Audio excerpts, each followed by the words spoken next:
कक्षा 6 गणित UP board अभ्यास 12A।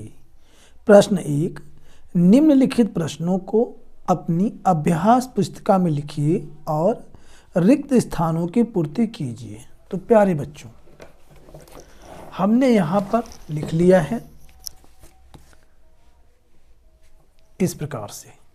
तो पहले का पहला भाग है 3 का 4 से अनुपात, 3 का 4 से अनुपात। तो यहाँ हमें बॉक्स में भरना है क्या आएगा। तो यहाँ 3 और ये 2 बिंदु जब हम लगा देंगे तो इसी को बोलते हैं अनुपात, इसी को हम कहते हैं संबंधी। तो ये हो गया 3:4, इसे हम कहते हैं 3 संबंधी 4। भाग 2 5 का 3 से अनुपात। तो यहाँ पे 5 लिखा हुआ है, यहाँ अनुपात बना हुआ है, यहाँ बॉक्स में हमें ये जो 3 है ये भर देना है। तो ये हो जाएगा 5:3। इसी प्रकार तीसरा भाग है 2 का 7 से अनुपात। तो यहाँ ये अनुपात बना हुआ है, 7 यहाँ पे लिखा हुआ है, द्वितीय पद है, प्रथम पद हमें यहाँ पे 2 इसमें भर देना है। तो ये हो जाएगा 2:7, या हम कह सकते हैं 2 संबंधी 7। भाग 4 का यहाँ पे बॉक्स बना है से अनुपात। तो यहाँ हमें बराबर में दिया हुआ है 4:7। तो यहाँ पे हमारे पास जो पहला पद है ये 4 यहाँ पे लिखा हुआ है, और यहाँ पे हमें जो द्वितीय पद यहाँ पे भर देना है। जो द्वितीय पद हमारा 7 है, तो यहाँ भरेंगे 4 का 7 से अनुपात, यहाँ 7 भरेंगे। इस प्रकार ये पहला प्रश्न पूरा हो गया। अब आता है प्रश्न नंबर 2। प्रश्न 2 में है अनुपात में व्यक्त कीजिए, यानी इन सभी को हमें अनुपात में व्यक्त करना है। तो पहला भाग है 2 किलोग्राम का 500 ग्राम से अनुपात हमें ये बनाना है। प्यारे बच्चों, चूंकि हम जानते हैं 1 किलोग्राम, किग्रा का मतलब होता है किलोग्राम, 1 किलोग्राम में 1000 ग्राम होता है। तो यहाँ पे हमारे पास है 2 किलोग्राम, इसलिए 2 किलोग्राम बराबर 2 गुणा 1000, ये हो जाएगा 2000 ग्राम। अब हम अनुपात बना सकते हैं 2 किलोग्राम का 500 ग्राम से। तो यहाँ हम लिख देंगे 2 किलोग्राम अनुपात का चिन्ह 500 ग्राम।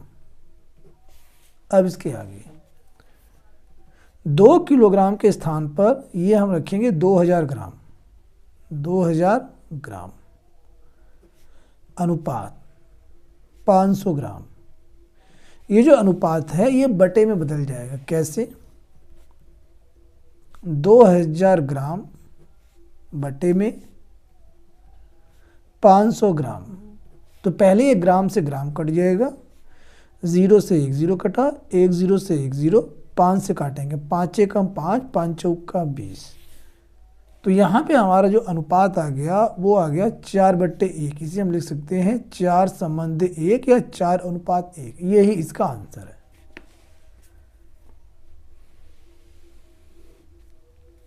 भाग 2 में है 5 का 12 से अनुपात हमें बनाना है, 5 का 12 से। तो यहाँ पे हम कर सकते हैं 5:12, यही इसका उत्तर है। अब यहाँ पे आता है इसका तीसरा भाग। तीसरे भाग में है 13 का 75 से, 13 का 75 से अनुपात हमें बताना है। तो ये यहाँ पे 13 है और ये अनुपात 75। चूंकि यहाँ पे कुछ भी कटने वाला नहीं है, इसलिए इसका यही जो है सही उत्तर है। अब यहाँ पे आता है हमारे पास चौथा भाग। चौथे भाग में है 108 का 125 से। तो यहाँ पे हम अनुपात कैसे बनाएंगे? इसे हम लिख सकते हैं 108 संबंधी 125। तो यहाँ पे कोई भी उभयनिष्ठ कॉमन नहीं है जो दोनों को काट सके, तो यही इसका अनुपात है। इस प्रकार दूसरा प्रश्न पूरा हो गया। अब हम देखते हैं तीसरा प्रश्न। तीसरे प्रश्न में निम्नांकित तालिका को अपनी अभ्यास पुस्तिका में लिखिए और रमेश तथा सीमा के प्रत्येक विषय के प्राप्तांकों को अनुपात में लिखिए। तो यहाँ पर हमें अनुपात में यहाँ लिख देना है, जैसे ये पहले हिंदी का लिखा हुआ है। रमेश के 60 अंक हैं, सीमा के अंक 53। तो यहाँ पे अनुपात कितना हुआ? 60:53। ठीक है। इसी प्रकार हमें अंग्रेजी का, गणित का, विज्ञान का और कला का भी लिख देना है। तो पहले इसको सारणी बना लेते हैं। इस प्रकार से सारणी बना लेना है प्यारे बच्चों। तो यहाँ पे हिंदी का अनुपात हमें दिया हुआ है, अंग्रेजी का हमें यहाँ पे लिखना है। तो अंग्रेजी में रमेश ने 53 अंक प्राप्त किए और सीमा के अंक हैं 65। तो अनुपात कितना हो गया? 53 संबंधी 65। चूँकि दोनों में उभयनिष्ठ कॉमन कुछ भी नहीं है, कटने वाला कुछ नहीं है। ठीक है। और यहाँ गणित में रमेश के अंक हैं 75 और सीमा के अंक हैं 62। तो अनुपात क्या हो जाएगा? 75 संबंधी 62। इसी प्रकार विज्ञान में रमेश के 48 अंक हैं और सीमा के अंक हैं 55। तो अनुपात क्या होगा? 48 संबंधी 55। अब यहाँ पे कला में अंक दिया हुआ है 63 रमेश के हैं और सीमा के अंक हैं 71। तो अनुपात हो जाएगा 63 संबंधी 71। यही इसका उत्तर है। प्रश्न 4। एक आयताकार खेत की लंबाई 29 मीटर और चौड़ाई 25 मीटर है। खेत की लंबाई और चौड़ाई को अनुपात के रूप में लिखिए।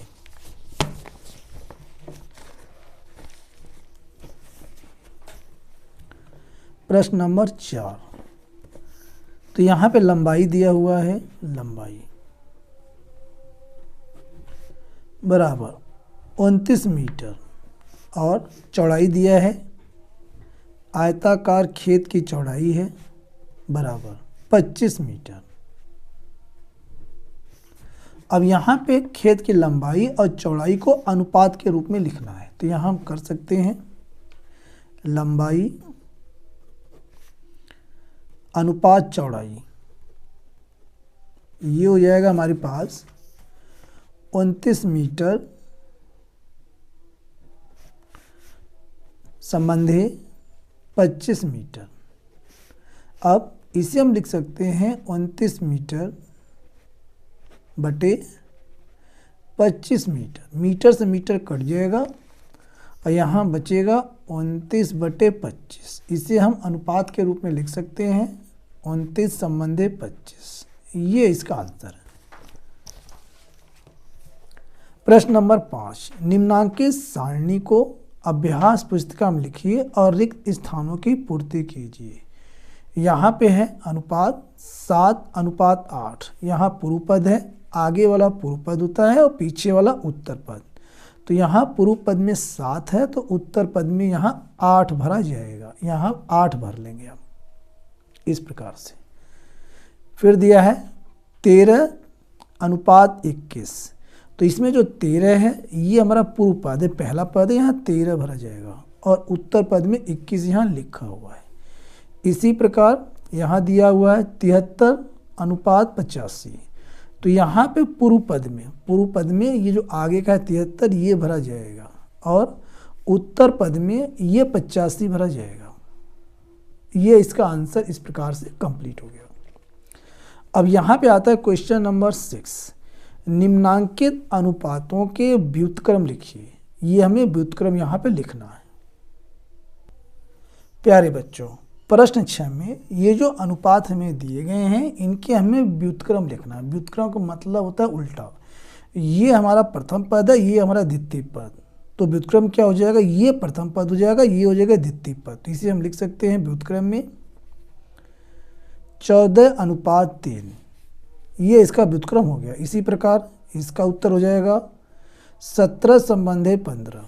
इसी प्रकार इसका व्युत्क्रम हो जाएगा 37 संबंधी 25। इसका व्युत्क्रम हो जाएगा 67 संबंधी 65। ये इसका आंसर हो गया।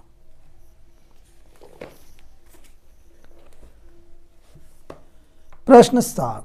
प्रथम पद और द्वितीय पद बताइए। इनमें हमें प्रथम पद और द्वितीय पद बताने हैं। प्रश्न 7 भाग 1, 3 संबंधित 7, इसमें प्रथम पद और हमें द्वितीय पद बताना है। तो ये जो आगे वाला होता है ये हमारा प्रथम पद, यहाँ लिख देते हैं प्रथम पद बराबर 3, इसमें द्वितीय पद हमारा ये पीछे वाला होता है यानी 7 है। द्वितीय पद ये हमारा हो जाएगा 7। इसी प्रकार इसमें देखते हैं 4 संबंधित 11 में प्रथम पद बराबर 4, द्वितीय पद 11। तीसरे भाग में 13 संबंधित 27 है, तो प्रथम पद इसमें हो जाएगा प्रथम पद आगे वाला 13, द्वितीय पद यानी कि पीछे वाला 27। इस प्रकार यह 7वां प्रश्न कंप्लीट हो गया और यह अभ्यास 12A पूरे तरीके से समाप्त हो गया। Thanks for watching.